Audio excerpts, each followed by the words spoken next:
Hello, and welcome to On Purpose Faith. I'm your host, Jan Neary.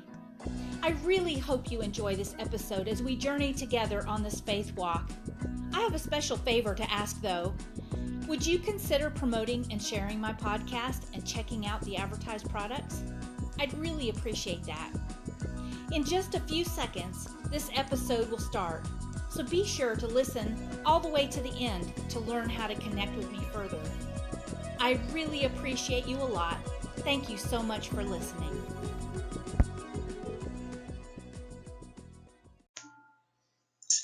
Hello, this is Jan Neary, and welcome to On Purpose Faith. Before we start, I just want to say thank you.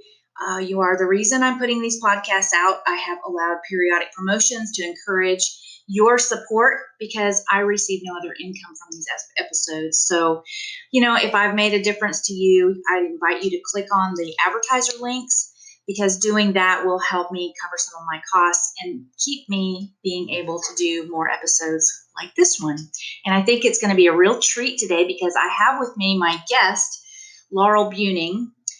She is getting her second degree in nutrition and health and has had 3 years of experience teaching yoga and mindfulness techniques. And I think there could be a lot of confusion about mindfulness and the Christian walk, and we want to kind of explore some of that today. Laurel also happens to be my daughter, so I'm particularly fond of her, and I'm very thrilled to have her here today. So, Laurel, would you kind of expound a little bit on how you got to where you are and kind of discuss where our topic going into today, faith and mindfulness? So, hello, I'm Laurel, and I do have a couple of years of teaching yoga.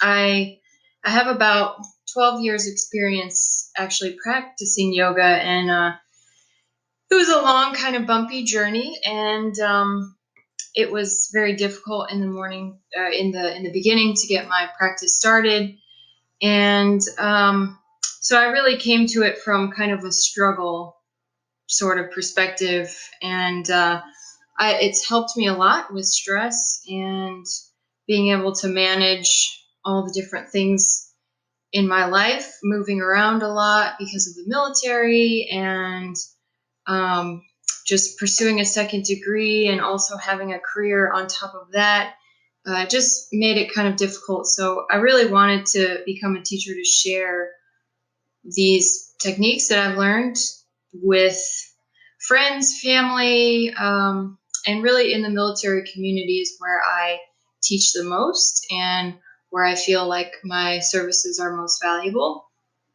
So I am trained with Esther Eckhart. She's a Dutch yoga teacher. She has a website, and we did a 3-week intensive yoga teacher training. So I'm certified through the UK Yoga Alliance, and currently teach 2 military populations.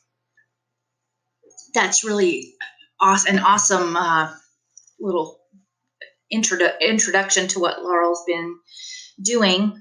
I kind of came to the mindfulness kind of stuff because of my business and entrepreneur stuff.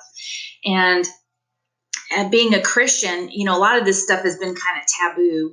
And I became a Christian kind of late in life. And so before I became a Christian, I was very into some meditation things and, just kind of trying to find my peace and my well-being and controlling negative behaviors through things that I did or didn't do as far as foods and exercise and things like that. And of course, when I became a Christian, I realized that that was completely the wrong focus. And so I completely went the other direction. And although I still maintained my physical health, I was doing triathlons at the time. And I was still eating pretty well, but I began to really kind of drift from that because I couldn't balance the mindsets in my head. And it was many, many, many years later where it's kind of come full circle for me. And I read a really great book this past year written by Dr. Joe Dispenza talking about mindfulness and the supernatural world that we are just beginning, I think, to explore, called the quantum theory and the quantum field. And so that has just been very interesting to me to kind of re-engage with this bigger perspective of who God is. And so, I initially listened to that book from a business perspective to kind of, because I believe in intention and I believe in focus, because I believe we're called to that. Psalm 26 in the NIV version, verse 2 and 3 says, "Test me, Lord, and try me. Examine my heart and my mind, for I have always been mindful of your unfailing love and have lived in reliance on your faithfulness." And being mindful, let's talk a little bit about that, Laurel. What exactly is being mindful? So mindfulness is basically just being aware, being in the present, not thinking too much in the future, not worrying so much about the past. It really is just being in your body here and now, and being thankful and being connected to God or to other people, to other living things, and just allowing yourself to be in this space is very healing. And I think teaching yoga, I have encountered people who ask questions about how yoga fits in with a religious practice, or they misconstrue what I teach as a basis in religion, and it really is very different from that. And that's kind of what we wanted to discuss today, is just that kind of dispelling that myth, that you can still be strong in your faith and have a meditation practice, have a mindfulness practice, because all you're doing is I like to say, coming home to yourself. That's good. And so there's so many techniques you can use, and saying the word yoga sometimes even is off-putting to people, and I think that's why mindfulness has really picked up steam as kind of a tag word, because mindfulness is non-denominational. It's not a religious word. It just means Paying attention. Yeah, that you are noticing your surroundings. You're picking up on what's here and now, because when we focus too far into the future, that's kind of our anxiety zone. We're not sure what's going to happen. We're scared maybe, and we just don't know how things are going to play out, or we are having regrets, or we're just worried about how somebody took something or how we acted, and that's sort of the falling into the zone of depression, or just that negative thinking about what has previously happened. But really, all we have is now, and we can know that from an intellectual standpoint. But I think that practicing mindfulness helps us realize that on a deeper level and helps us feel it. I really agree with that, Laurel. And, as you were talking about that, I'm thinking about focus. I mean, actually, that's the focus of this podcast, is on purpose faith. It's a focused faith. It's an intentional way of living, so that we're getting the most out of what we have right now. So, I kind of have to balance that with, okay, so that sounds kind of hard driving, and like this sounds really relentless, but you can be mindful about a lot of things. You can be mindful about enjoying time with your family. You can be mindful about your workout. You can be mindful about your dog or whatever, or eating, or just anything. So it's just a way of trying to train your brain so that you are paying more attention when you're doing specific things through the day, so that you're getting the most out of that episode. Someone used an example, have you ever videoed your child or some event, and you're so focused on the dynamics of the function of the camera and getting the right shots that you don't really not engaged with the people. And, in the end, you didn't really have the experience of being there. It's really terrible to be the camera person because you don't get to participate in the event. And the whole point of mindfulness is to being able to fully participate in our lives, and therefore having a more rewarding and fulfilling life. So let's talk about some strategies, Laurel. I know you've kind of gone the yoga route, and you're very healthy and with exercise and certain routines. What are some routines and things that have helped you to get into that mindfulness state? Well, so I prefer to do my mindfulness practice in the morning, and it can consist of 30 minutes of sitting in silence or 10 minutes of sitting in silence. Sometimes it's just 5 minutes. I've done it on a plane while traveling, so they're really I have no excuses for not doing it, because it really is a mobile practice. All I do is sit in silence, and sitting sometimes for me is sitting on the floor. Sometimes it's sitting upright in a chair, and there's several techniques of focusing on different body parts, focusing on your breath. But I think that technique is going back to when I said that I struggled in the beginning, because I tried to just meditate, just sitting down and meditating. And I think there's a lot of research, a lot of books, a lot of prominent, successful people talk about meditation. And it's very easy to just think that this is something that you're going to get a lot out of. It's a good thing. So why, if it doesn't work for you right away, why? And you start beating yourself up, because it can be very overwhelming to just go into silence, because your mind is busy. Our minds are busy all day long, and we just don't realize how many thoughts are jam-packed in there. And so when you turn down the volume of the rest of your life and tune in to what's happening in your mind, it can be stressful. It can be overwhelming. And I think that's where apps and teachers and different tools can come in. There's several apps that I use on my phone that give some narration for meditation, which is helpful. And then also breathing techniques, focusing on the breath, really does help you come into that physicality of your being. And so it depends on what kind of day I'm having, really. I mean, if I don't feel like I can sit in silence, I use a narration. And there really is no need to beat yourself up over not being able to do a certain thing. There's so many things out there that can help. And it's just kind of about trial and error and finding out what works for you.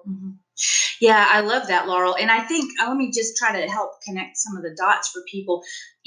There is a set time that it's kind of like physical exercise, where you go in and you work, like maybe you're going to work your biceps or your upper back or something for that particular workout. You're focusing on building the strength of a certain group of muscles. And the same thing is with your brain. You're training your brain to be able to discard certain thoughts and to focus on right now. That's what you're doing, which is then going to translate into every day. So now when Laurel gets in a situation that might be stressful, maybe with a rental car or some traffic situation, or, whatever happens, she is now able, in her head, able to deal with that stress on a different level, because she now knows that place to go to, right? Am I right, Laurel? Yeah, but I think it's also important to note that mindfulness and meditation practice done consistently, you will notice a difference. But It's not a cure-all, and it's important to make that distinction that life will maybe change or get easier. And I find that I have more valuable interactions with people because my mind isn't everywhere. I'm really able to focus on conversation, focus and listen to people. But it also, like, life still happens. And, I still have times when I just am so overwhelmed, I don't feel like I can meditate. And I think that's important to say as a teacher of yoga and mindfulness meditation practices. Like, I'm not perfect, and even though I've spent years developing what works for me, it's still an evolving thing. And I think it's really important not to beat yourself up over anything. Just trying stuff, and it works some days. Some days you might need something a little bit different. But it's counterintuitive and counter. It just does the opposite of what you're trying to do when your mindfulness practice then becomes stressful. So just self-compassion, I think, is the biggest thing to say about that. I love that, Laurel. So one of the tools I use for kind of my mindfulness training, because Laurel, she kind of went in hardcore and discipline method with meditation, and it's worked very well for her. And I think you told me it took you about a year to get to where you're kind of comfortable with meditation, not struggling so much all the time. For me, my brain is kind of all over the place, and I've really struggled with this. To focus on my breathing, I can do it for a couple of minutes, and it just it has become a chore for me at certain points. And I learned about some tools a while back through Dave Asprey and the Bulletproof stuff, and through him, I kind of connected with some other people in that space. Dr. Joe Dispenza was one of those, and he's actually connected with Heart Math Institute, and they do tons of research on mindfulness and the correlation with your body physically and mentally and emotionally. And so they have created this little device called the Heart Math Monitor. And I have software on my computer, and it actually will track my pulse and the oxygen level in my blood, which directly, interestingly enough, corresponds to my emotions and my thought processes. So if I put on the little monitor and I start watching my screen with the software that is tracking everything and showing me how well I'm staying, they use a term called coherence. And coherence means that your body and your emotions, your mental state, and your physiology are not out of sync. They're on the same wavelength. And so when you're in coherence, it shows you that on the software. And so that has been a very helpful tool. It gives me something to focus on and think about, because they have little games you can play to control your breath and follow patterns of breathing. They have like a mandala, which is my favorite thing, which kind of moves in and out. And so you kind of can breathe with that. And it's amazing to me that a lot of times 5, 10, 15, sometimes 20 minutes can go by, and it doesn't seem like just like a minute. And when I kind of get into the zone of that, I really can have a productive day and feel like I am on top of things rather than struggling to come up to things. And that's been a huge difference maker for me, and as an entrepreneur, and just in my personal and spiritual life. Now, one of the things I do want to clarify, because I can hear the Christian mindset, well, that's just a lot of woo-woo stuff. And, you're worshiping yourself, or you're worshiping something else. There is the verse that talks about that. It says, they went their own ways. They worshiped the creation and not the creator. And so you have a choice with your mindfulness. You have a choice on what you focus on. If you choose to focus on the grass and the trees and the food you ate, well, that's worshiping the creation. If you choose to focus on God and experiencing Him on a deeper level and seeking Him and trying to connect with Him and feel His presence, then your focus is in the right place. And so it's all about what you do with that meditation. And so, I found that heart math monitor has helped me tremendously, and it's really been a benefit to helping me deal with some stress. So, Laurel, how would you kind of sum this up for people and kind of? Well, I want to go back to the heart math monitor because I tried it for the first time today, and it was really interesting to see my results in the graph, which is really cool because I don't use a lot of technology, and I think it really depends on your personality and what works for you as far as sometimes it's good just to shut down all technology. But I want to ask, is there an app that goes with it? There is an app, and they have a Bluetooth capable device. They have a number of different devices. And actually, thank you for mentioning that, because I will include a link in the description of this podcast that you can click on and go check it out. I am an affiliate for that company, so I will get a little kickback if you decide to purchase, but it is totally worth it, and they put out a lot of great information. But they do have a number of very portable and very app-controlled types of devices as well.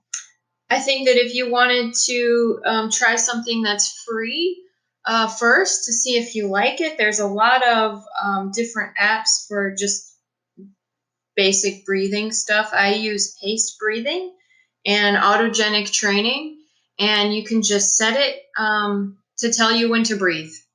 And there's research again that proves there's nothing. Breath can have the power to lower your heart rate and just de-stress. And it's an effective tool for people with PTSD, with trauma, any people who deal with anxiety. Breathing techniques work. So if you just wanted to try something that's somewhat similar but doesn't track it the same way, you could maybe try a breathing app. It's super effective for sometimes I use it when I'm trying to fall asleep and I can't. That's cool. I didn't know about those. That's really good.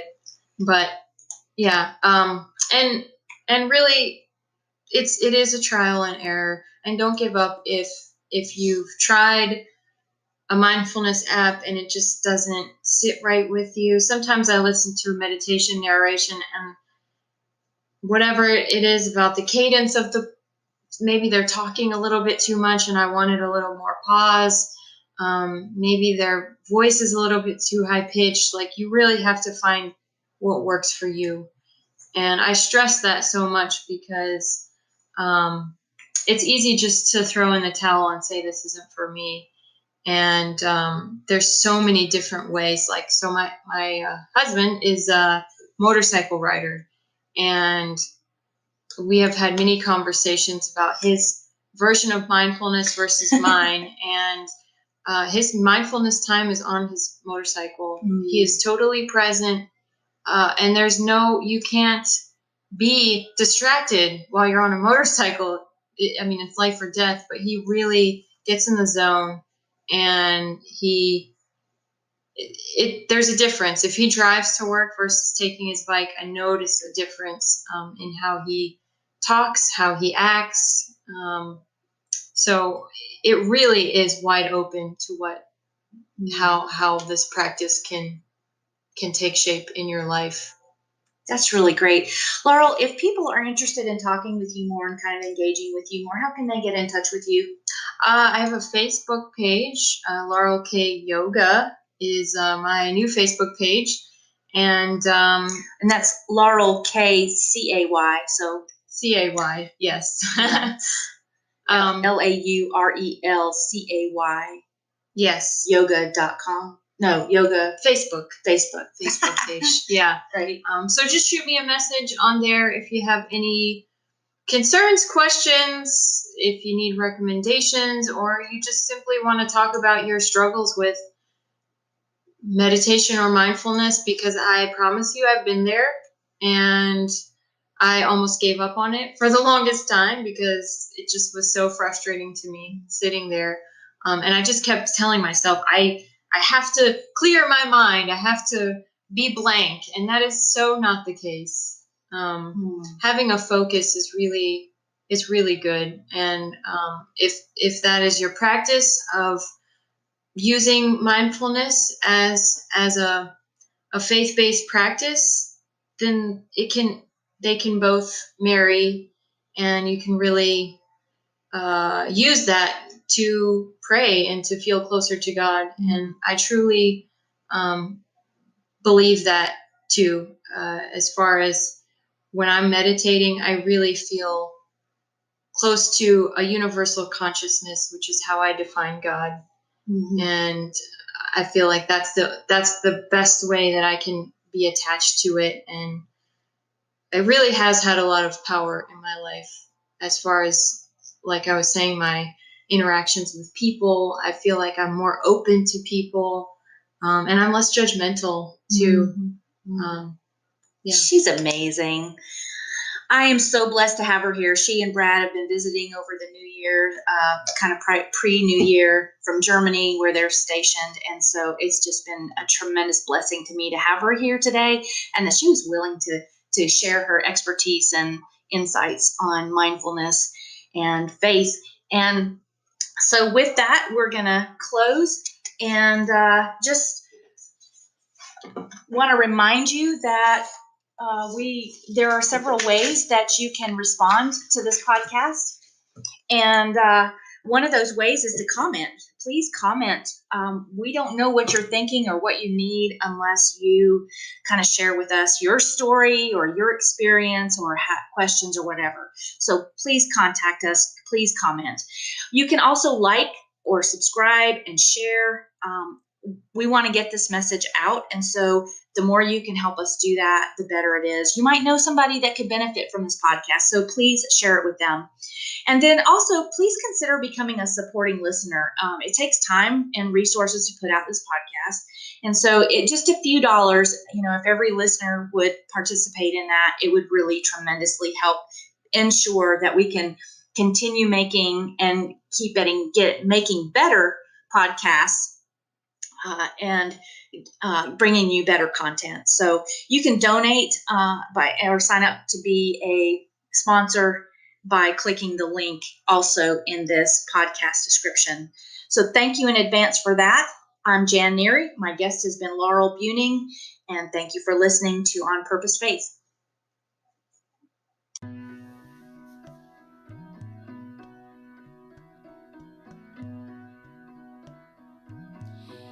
Well, that concludes this episode. I really hope you enjoyed it.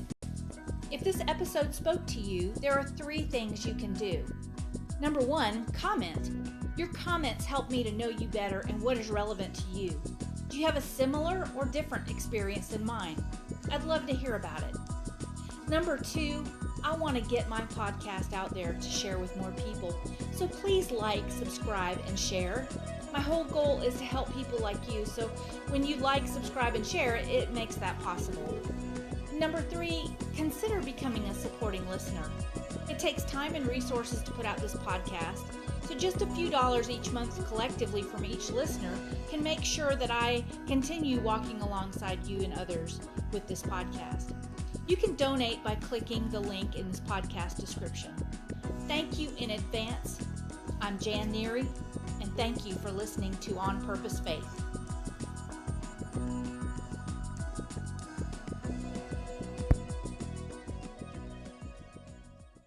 The podcast you just heard was made using Anchor. Ever thought about making your own podcast? Anchor makes it really easy for anyone to get started. It's a one-stop shop for recording, hosting, and distributing podcasts. Best of all, it's 100% free. Sign up now at anchor.fm/new. That's anchor.fm/new to get started.